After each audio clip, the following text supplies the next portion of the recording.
আমরা দেখি প্রতি বছর ভোট আসলেই তিস্তা পারের লোকজনকে নিয়ে আপনার রাজনীতিবিদরা মাতামাতি করেন। ভোটের সময় ভোট নেন, ভোট চলে গেলে আর তিস্তা পারের লোকজনকে খবর নেন না।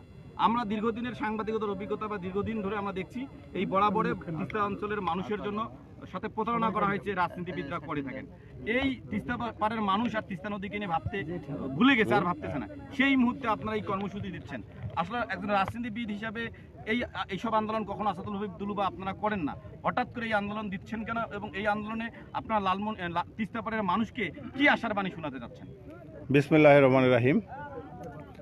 আপনারা জানেন যে এই তিস্তা নদী এটা আমাদের লালমনিরহাটবাসীর জন্য আশীর্বাদ হতে পারত, কিন্তু বর্তমানে এটা দুঃখের কারণ প্রতি বছর বন্যার সময় তিস্তার পানি ছেড়ে দেওয়ার কারণে আমাদের এই লালমনিরহাট জেলার অনেক মানুষ ক্ষতিগ্রস্ত হয়, অনেক ইউনিয়ন ক্ষতিগ্রস্ত হয়। আমাদের হয়তো গৃহপালিত পশু যা প্রাণী যেগুলো আছে সেগুলো অনেক ক্ষতি হয়ে যায়। আমাদের লোকজনের অনেকের বাসা বাড়ি ভেঙে যায় এবং বিস্তীর্ণ এলাকা জুড়ে এখানে আবাদ কৃষি যা থাকে সবই ধ্বংস হয়ে যায়। তা আমরা যারা রাজনীতি করি, আপনারা জানেন দীর্ঘদিন একটা স্বৈরশাসক ক্ষমতায় ছিল, তারা প্রতি বছর এই তিস্তা নিয়ে রাজনীতি করেছে। আপনার প্রশ্ন যেভাবে করেছেন এটা সঠিক কথা বলেছেন। আমরা আজকে 16-17 বছর থেকে ক্ষমতা আমরা এই কারণে আজকে ঐক্যবদ্ধ হয়েছি যে বর্তমানে একটা অন্তর্বর্তীকালীন সরকার আছে। আপনারা জানেন এই তিস্তা নিয়ে একটা মহাপরিকল্পনা করা হয়েছে, যে পরিকল্পনা যদি বাস্তবায়িত হয় তাহলে তিস্তা পারের লোক অনেক আলোকিত হয়ে উঠবে, এই অঞ্চলটাই আলোকিত হয়ে উঠবে। এখানে তিস্তার দুধারে পাথওয়ে হবে এবং এখানে ইকোনমিক জোন হওয়ার কথা, যেখানে অনেক দেশি বিদেশি ইনভেস্টররা ইনভেস্ট করবে এবং এর পাশে রিসোর্ট হবে। এখানে আমাদের কর্মসংস্থান তৈরি হবে। যে তিস্তা আমাদের দুর্দশার কারণ বর্তমানে আমরা মনে করি যে এই মহাপরিকল্পনা যদি বাস্তবায়ন হয় তাহলে এটা একটা আমাদের আশীর্বাদ হবে।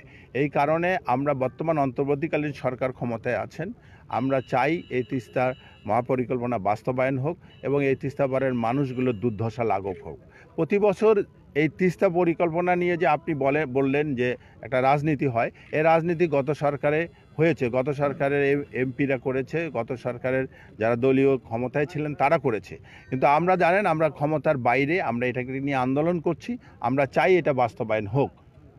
ভাই, আর একটা প্রশ্ন আছে যে আপনাদের আগামী 17 এবং 18 তারিখে যে প্রোগ্রামটা হচ্ছে, কি রকম প্রস্তুতি রয়েছে আপনাদের পক্ষ থেকে? সেই সাথে কি রকম লোক সমাগম এখানে হবে এবং কারা কারা উপস্থিত থাকবে এখানে? আমরা 17-18 তারিখে এই তিস্তা পাড়ে অবস্থান করব।